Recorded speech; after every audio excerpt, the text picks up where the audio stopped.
If you are what you think about, then you have to start getting real careful about what you think about. Now, you have to start this with being cautious about every conversation that you have with your friends, with your relatives, with your mother, with your husband, with your children, that focuses on what's missing in your life.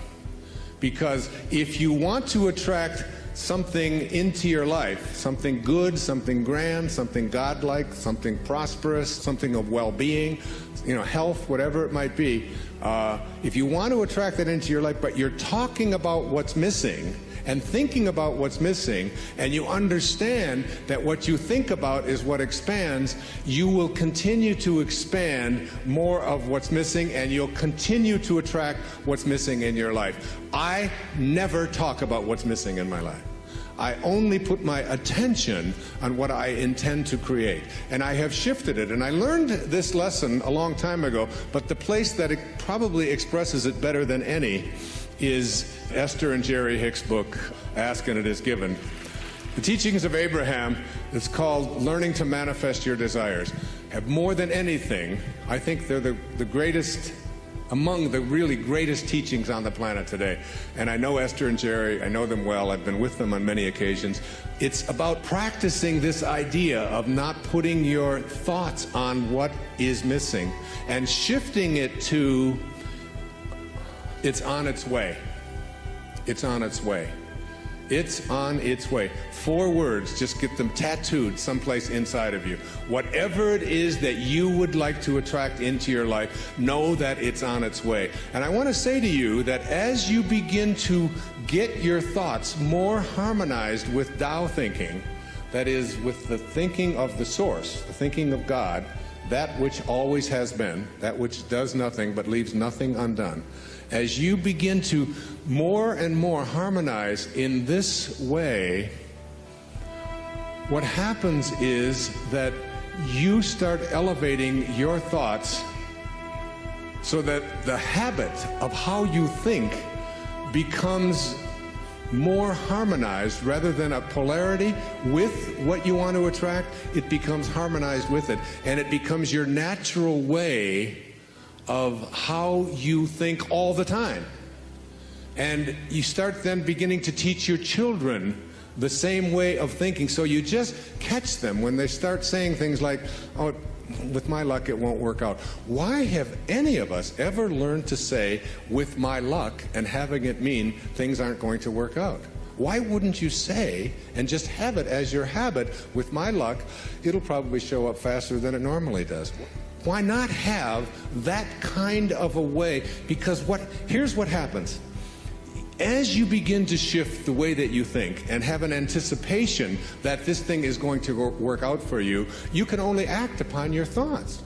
And as you get these higher and higher thoughts, what happens is that the thought is now more aligned with what it is you want to attract, and then you start acting upon that thought.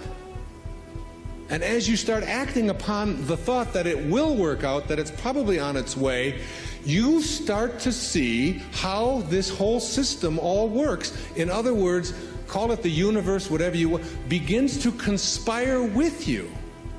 It begins to act almost in where you suddenly become a collaborator with fate. And instead of fate being something that just might or might not happen to you, you're in collaboration with what it is that you want to attract. I mean, ask any physician, there's physicians here today, ask them about something called the will to live.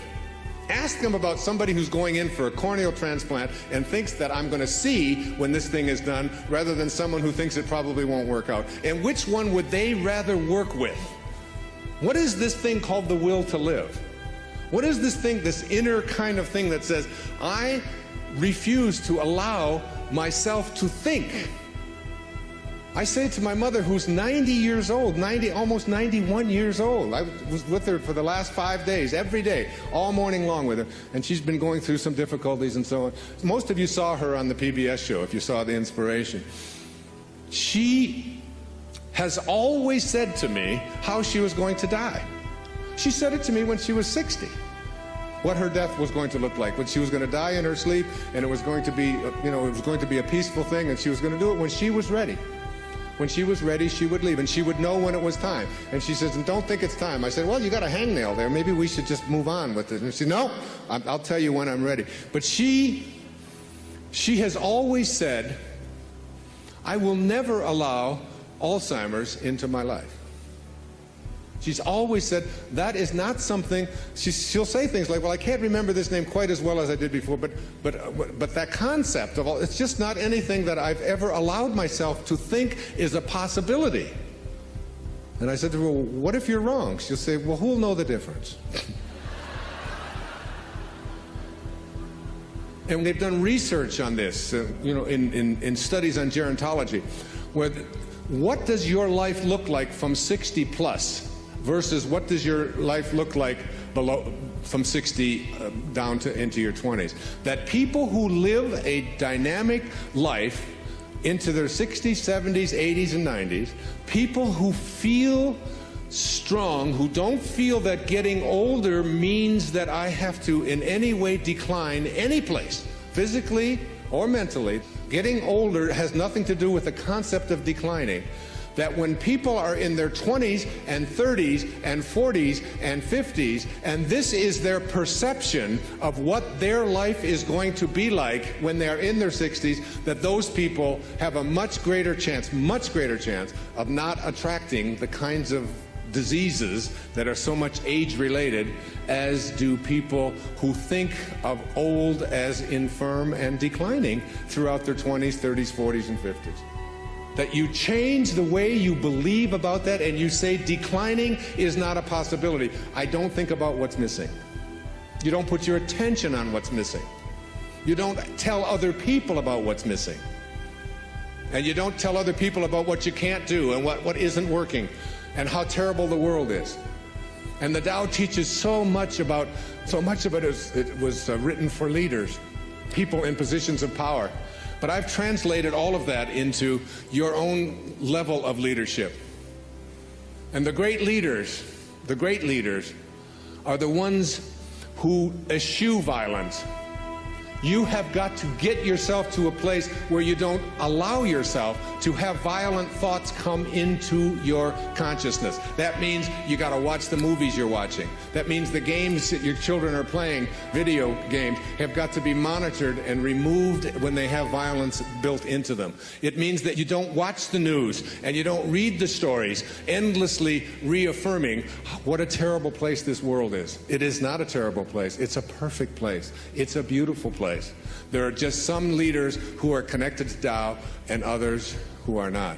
And we can create the kind of world that we want to create when enough of us begin to say, not part of my consciousness. Nope, I don't buy gossip. No, I don't buy violence. No, I don't have anything to do with that. And you just turn the channel, you turn it off. I pick up a Time magazine when I get on a flight and I go through and I say, I won't read the stories that involve killing. I won't read this. I don't need to hear any more about any more people blowing themselves up. I don't need to continue to have that as a part of my consciousness because I want to be someone who radiates out God-realized thinking. That's what I want to do. And I can't do that if I'm constantly being imbued with that. So I just go through the pages, and usually I say, oh, just threw away another $4.95. There's nothing in it to read. Every once in a while, a good story about maybe Tiger Woods or something, but by and large, there's not much in there. And you don't have to fill yourself with that kind of energy. So you don't put your thoughts on what's missing. You don't put your thoughts on what always has been. You don't put your thoughts on what others want for you, unless you want more of what others want for you to continue to show up into your life. So that if you're having conflicts with anybody that's out there, you don't have to put your attention on any thought that is out of harmony with the relationship that you would like to have. It doesn't have to be. You can have a love story replace a hate story by just changing your thoughts in any moment of your life. As you'll see, some of you will see it this afternoon, as Katie works with some of you and does the work and teaches you to ask yourself these questions about how can you be sure? How can you be sure that that thought is true? Why not have a love relationship with your ex-husband or your ex-wife? Why not have a love relationship with your in-laws? Why not? Why not have it with everyone on the planet? Why not? Indeed, why not? Every moment of your life, this choice is yours. You can either be a host to God or a hostage to your ego. It's your call. God bless you, and thank you for your attention. Namaste. Thank you.